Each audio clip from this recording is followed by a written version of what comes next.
yet again, Wearsdale. Why not? Because it is. And I'm looking at a beautiful sunset out to the west right now. And, you know, it's been a beautiful week so far. I've had some time off, some time to reflect, and some time to enjoy a little perspective. And I know there's a lot going on, guys. And obviously, we all want to maintain our integrity and our civility. And, well, that's the reason why we have this gentleman on today that we're going to introduce here in a moment. But I want to tell you guys right now, just know that we're here for you, know that we're going to be around, and know that we're going to be by your side and stand by you as we persevere through this cyclic trial that we seem to be going through of comedy of errors in some sense or another.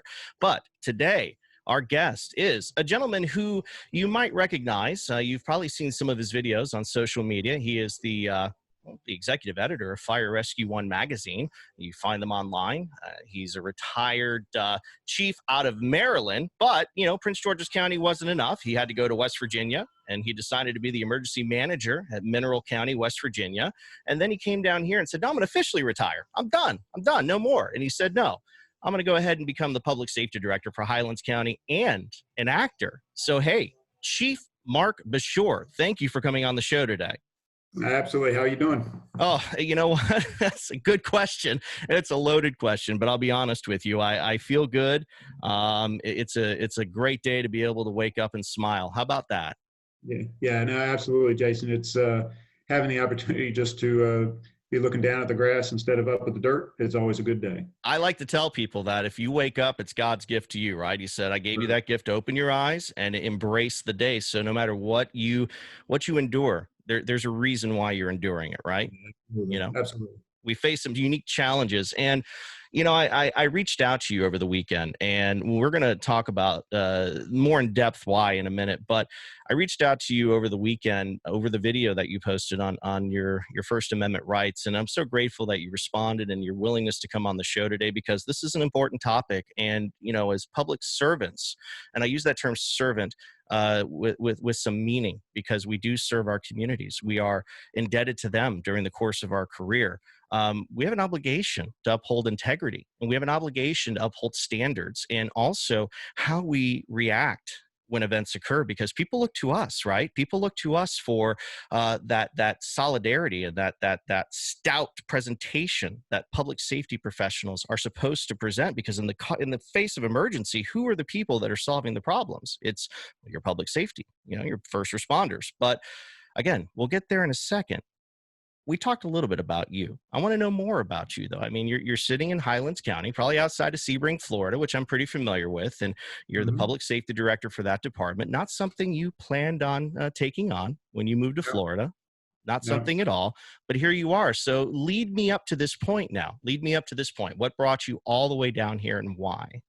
So, you know, Florida was where my mom came when my dad passed away, and she had been down here for a while, and then she had a bout with breast cancer, and my wife and I both decided, you know, we had been up in Maryland most of our lives, and that we were going to try and get a little bit closer to my mom. Okay. We had been near hers, and so that's really the family reason. But then, of course, you know, Florida's just a little bit warmer than it is in Maryland. A little less snow and ice than we have in Maryland, and frankly, a better tax climate. Definitely. So as we looked at those opportunities, she said anywhere but the coast, which is kind of unusual. Oh, yeah, for Florida. She didn't want to have to evacuate every time there was a hurricane, so here we are. Ah, come on. That doesn't always happen. You know, storms, they veer past us. I mean, come on. It's beautiful. Right. Yeah, you know? Sure. Keep thinking it one day. You know, I remember Andrew in 92. It was like, don't worry about it. It's not going to bother us. Next thing you know, it's mowing right over us. Well, actually 50 miles south of us. But it was like, okay, still close enough. Close enough. Yep. You know, I mean, even if, just off coast, they could still do a little damage, though, you know? Yeah. And I mean, this is, you know, people don't think of Florida. I think people that aren't here don't realize it truly is just one big sandbar. Oh, very true. You know, and the likelihood that one day something's going to happen, you know, it's pretty high. But just as likely as California sloughing off into the Pacific because of a earthquake. So pick your poison is the way we are, and at least I'm warm. Well, in my and future. I'll say this figuratively. You know, you've left Kansas when, and Florida being Kansas in this aspect, when you drive into the next state up, and the first thing you see before a bridge is bridge will have ice before it. It's okay. Well, now I've left the comfort of my warm tropical state, which Very, definitely very used to that. yeah. And I've got family in Woodbridge, Virginia, which is not Yeah, far from the DC area. And I'll right. tell you, it's beautiful up there. But we were up there in November, and I don't know, the weather changes pretty quick up there some days. We were there for 5 6 days, and it went Yeah, from no, and sunny and boom, yep, yeah, absolutely. Oh, So yeah, so coming down here and wasn't like you said, wasn't here for the job, but yeah. they were through some turmoil locally and had an assessment done of their process and decided they were going to try to do something. I just happened to be at the right place at the right time, offered my assistance, and here we are. And so retirement is not in the near future then. Yeah, not right now. That's good though. I mean, there's nothing wrong with staying busy. Can we ever truly leave this job? No, not if you're in it for the right reason. I Uh, mean, go ahead. yeah. I want to hear this. Tell me your Yeah, so, perspective, so please. this is a passion. It is a life. It is not a job. Yeah. And if you're in it for the job, then you're in it for the wrong reason. And So so when you talk about the passion, Chief, why do we fail sometimes to realize that before we open our mouths or when we open our well, mouths? a lot of times we think we're the center of the earth. Just because we have a passionate job and because we have a passion for the job doesn't mean that there aren't other factors and other impacts that we need to worry about. And you said it very well that the community expects us to be not only on the top of our game all the time, but during their worst moments, the community expects us to come and take care of their problems without bias, without political agenda, without malfeasance or malintent in any way. And when we were talking a little bit before you started, you used to be able to have conversations with your crew and your other folks around the fire station. You sit around the kitchen table, you'd have a conversation, and that'd be the end of the conversation. Coffee talk. There's no such thing anymore. Between phones, video. I mean, think about how much power is in this little thing, Mm-hmm. this little phone. We didn't have that when I was coming up, certainly. So you could have those conversations, and you could talk through things and get it all out and talk about it there at the kitchen table. That was part of developing your family of a crew. Yeah. Today, people go to the internet. They might sit at the kitchen table, but then they retreat to wherever they go and they're on the internet and they're talking to someone all the way around the world. And before you know it, there's this different aura and persona that takes over people. And I think they lose sight of what they were there for and who Mm-hmm. they are. And that's to be a public servant who's there to serve the community. So You talk about how quickly things can go viral, okay? And it really, honestly, when you think about this, take this in perspective. When you show up on a scene, and say it's a vehicle accident, a medical call, and we're trained not necessarily to pay attention to everything going on around. So we're supposed to keep an eye on our periphery. But have you ever sat there and looked at how many people had cameras out at one given time, and yeah, they're filming you, documenting you? It's really quite scary, because it's not just the media that controls the narrative anymore. It's the people who are utilizing that device that you held up a minute ago. And it's yeah. that narrative they create that sets the tone from that point forward. So no matter what you do after that video ends or before that video started, it's irrelevant. It's when that camera is on that will dictate how you're perceived by the masses. And that's a scary feeling. And we certainly told recruits in Prince George's County, and I tell the new folks here and the folks on the job, you should presume that everybody is recording you. Sure. That is not anything other than reality. You should act and react as though you're always on video. Of course. If you remember that, then sometimes I think some people that get into trouble for the things they say or do wouldn't, Yeah. but they lose sight of it. They go back into their cocoon and they think they're on their own, and they're just not. Well, and people don't pay attention. And I looked at it today. I was looking at just doing a simple search, firefighter in trouble for voicing opinion on social media. I mean, the pages were endless, obviously. I mean, the Google never lets you down. If you want information, they're going to give it to you. Google's going to give it to you. And let me tell you, between your home state of Baltimore, Baltimore County firefighters getting, ugly on social media, Texas firefighters, Florida firefighters, pictures, statements, comments, unethical behavior, it's everywhere. And it Yeah. seems like there's no concept anymore of ethics, or at least professionalism. And again, you kind of hit on it very, very well. The moment we open up communications with the world, you see things from a different perspective. You see things from other people's points of view.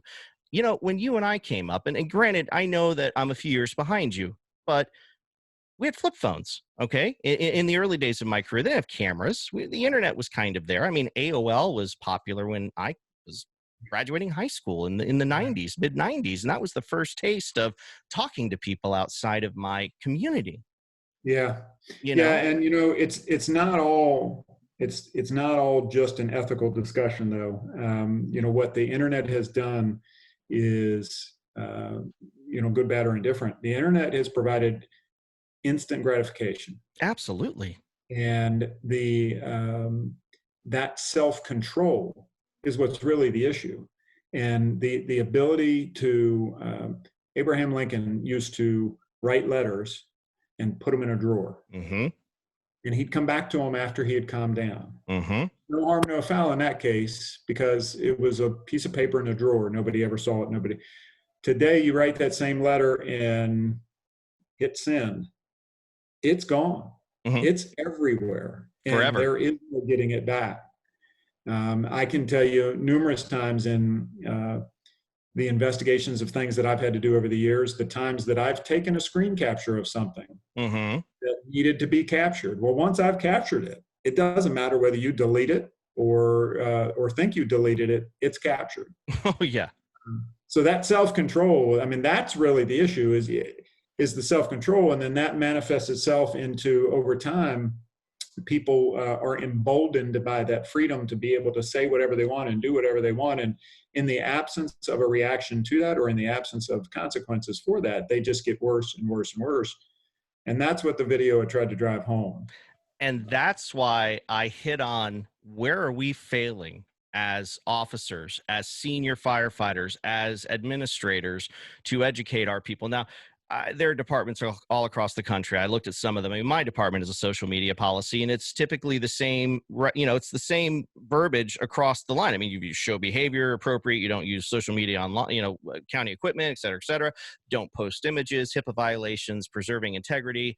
But again, there's more to that. And again, we're talking about that freedom. And the message you gave was, yeah, you have freedom, but Mhm. there's consequence. And that's something that the framers of the Constitution did not protect us from, was the Right. consequence of your words.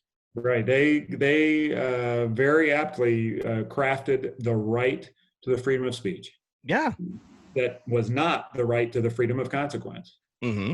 So you can say whatever the heck you want to say to whomever you want to say it, but Yeah. it doesn't mean that you're not going to have to face consequences for that. And we've seen it, like you said, all over the country. We've seen it from the chiefs level down, and that's what we're missing.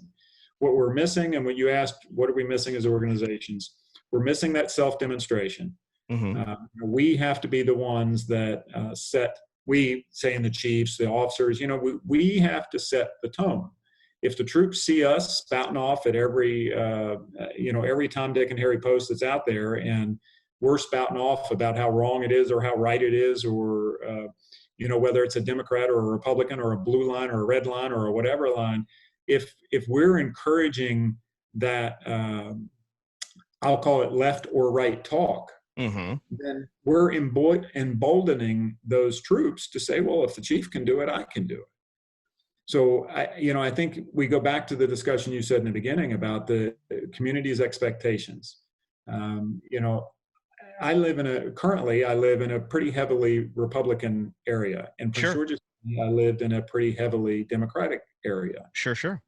Part of my success has been being able to navigate those left and right political agendas, because I'm not in it for the politics. Mm-hmm. I'm in it because I have that servant heart. I really believe that I have that servant heart, and that this is what I was brought here to do. Mm-hmm. Uh, and that doesn't involve politics. So if we can convince our people to leave the politics at home and focus on your mission, which should only be about service, then that's half the battle. And yet at the same time, you'll get the pushback because you'll have the young clientele, the young crowd who was born into this technology, and Yeah. they'll say, well, but other people are saying it.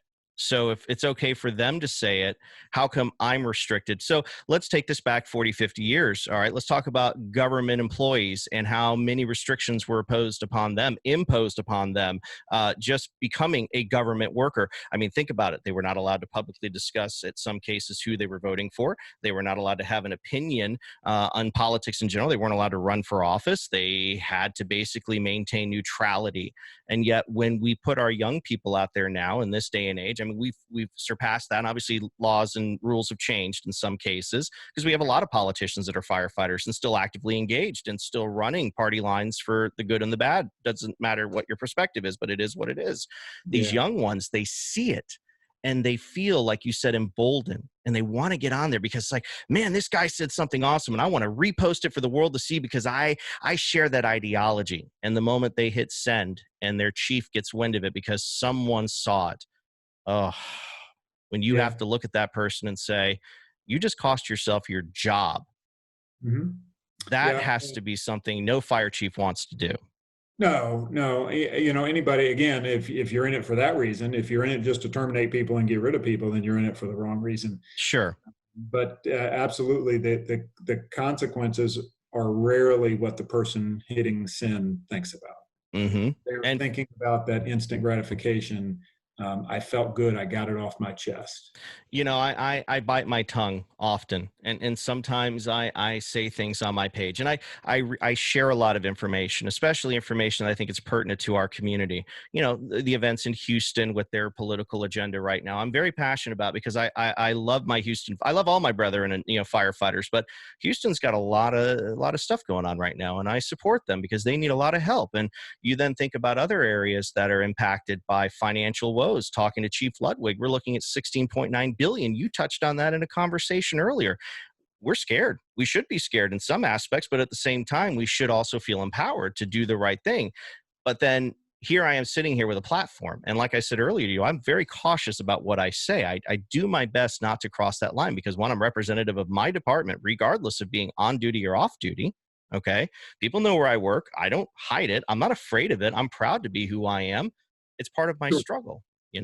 But at the same time, I don't want to misrepresent my department because I have an opinion and I want to stand for my beliefs at the same time. My ethos matters, but I also understand that not everybody shares that same line or that same Yeah. ethos that I have. And you really, so my challenge to everybody is you really need to remember, having your own opinion, having your own political platform, whatever it is that's on you. Yeah. That's okay. When Grandma Jones calls you, she could care less what your political platform is. When she really needs you, she could care less whether you're black, whether you're white, whether you're a man, whether you're a woman, whether you're a Republican, whether you're a Democrat, or whether you believe in the blue line or the red line or any line. True. What she cares is that you show up and you do the right thing at the right time. Yep. That's what she cares about. Yep. And if you can't demonstrate the ability to do the right thing when you're sitting at the kitchen table or in front of that computer, then how can I as a chief depend on you to do the right thing when all crap hits the fan, when chaos is surrounding you? So I think, the focus for me has got to be back on service. Okay. Again, Grandma Jones doesn't care what your political opinion is. And at the end of the day, you're only here to help Grandma Jones. Mm-hmm. So, amen. Yeah. And if people could get the, we used to call it the Washington Post test. Okay. DC area. You know, when you're getting ready to do something, think about what it would look like on the front page of the Washington Post. Oh, headline. Yeah. And then when you're done thinking about what it would look like on the front page of the Washington Post, think what would your grandmother think about it when she picked up the Washington Post and read it. Mm-hmm. It's the same thing now, except it could be Google or Facebook or Instagram or whatever. What is either your chief or your grandmother or whoever it is that's important to you in your life? What would they really think about what you just posted? And will that make them happy? And will that be your legacy? What you just sent, is that going to be your legacy? Is that what you want things to be about? You know, that's on you. And that's where, you know, people have to learn what's important to them and make their conscious choices and decisions. And as chiefs, we also have choices and decisions that we need to make based on the actions of our people.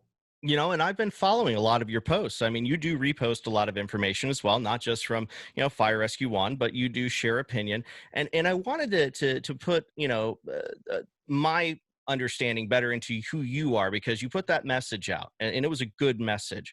And I wanted to see how you conducted yourself and as far as a poster. And I got to be honest, you keep it objective, you keep it honest, but you don't insult people. You're not out there to insult people. I mean, there's nothing wrong with sharing fact, but it's sometimes when we get caught up in the moment, it's the rhetoric that can also destroy and tarnish our image as well, because there's plenty of it out there. There's plenty of social media rhetoric out there that can do damage if you simply use that intent to share and do so, and that can do more damage in some cases than your own words. Yeah, and the my challenge is that, I've written about it before. The challenge of the chief and the challenge of the department is to keep the train on the track. Sure. 80% of the people are typically going to be on board that train with you. Mm-hmm. 10% are on the left and 10% are on the right, trying to derail you all day long. And your challenge, my challenge, is to keep that train in the center of that track. So when I post things on Facebook, and I do post a lot. Oh yeah. I do some opinion, but I do more just posting to get the information, get conversation started. But if conversation on one of those posts begins to drift really far left or really far right, I do everything I can to bring it back. Mm-hmm. I don't cuss on Facebook.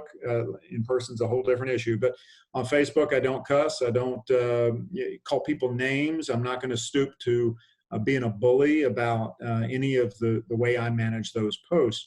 But I will try to pull people back to center and try to get them to focus on our mission of service or on the issue at hand, as opposed to some peripheral issue.